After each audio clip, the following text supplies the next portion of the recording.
Well, welcome back. How does it feel to be back? Great. Really good. I'm sure that you didn't want to be gone this long, but can you talk to me about kind of what you went through during that time? A lot of training and a lot of rehab before that. So it sucked, It's like being out, just, I don't know, it just does, it's like you're just training, and you got a fight coming up, and then all of a sudden you get hurt again. I was like, oh my gosh. How do you remain positive? How do you know for sure that this moment's going to come? I just, hear from the doctors, and they're saying that it's not a long-term injury. You're gonna be okay. And then, my wife and my teammates telling me like, yo, don't worry about it, man. You'll be back. So. Lately, we've seen quite a few fighters coming back from long layoffs. John Jones, Tatiana Suarez. I know you haven't been gone as long as them, but seeing them come back successfully, does that give you motivation?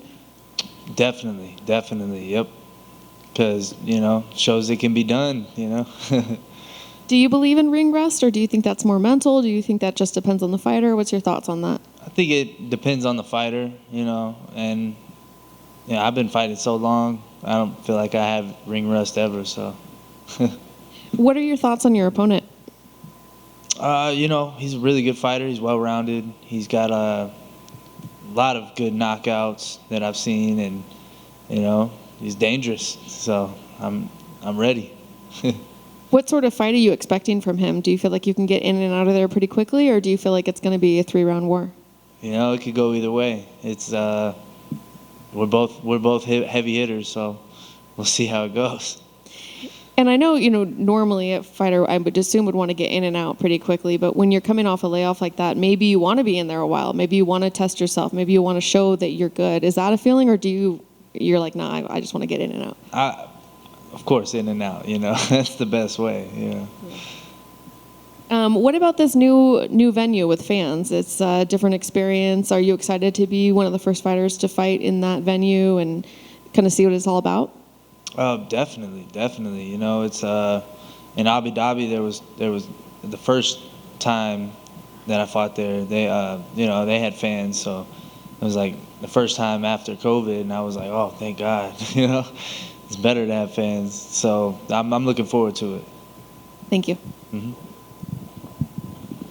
Hey, Austin, I just want to know, how does it feel to be fighting with your teammate Ryan Spann? Oh, Spann's awesome. He's a great fighter. It's cool having him on the card too. And I just want your thoughts on your teammate Jeff Neal last Saturday. Wasn't just a epic fight. Just want your thoughts on it. Yeah. Jeff is a warrior, man. That guy can fight, and he went in there, and I was screaming at the TV. I'm like, that was a good one. But he left it all in the ring, so. And I just want to know, how disappointed were you to, you're on this 2-fight winning streak, right, man? You had this momentum, and then the 2 injuries you had to withdraw from. How disappointing was that, and what was the emotion like? Very disappointed, man. I was like, man, I just kept asking the doctor, am I gonna be okay? Am I gonna get cleared? He was just like, yes, you're gonna be okay. It's like it's not a long-term injury. You don't need surgery. Anything you don't need surgery for, you're probably okay. So, so I just put my head down and kept training, man. I just got to do what I got to do. Which one, you're supposed to fight JSP, big fight, and you're supposed to fight Onama, which is a big fight too. Which of those fights were you I guess both of them, but which one really hit you the hardest that you had to pull out of? The JSP and the Onama, or probably Onama more, because it was the second injury that I had, and I was like, what? And then just having to, it was sucked, man. It was bad. Awesome. Thank you. No problem.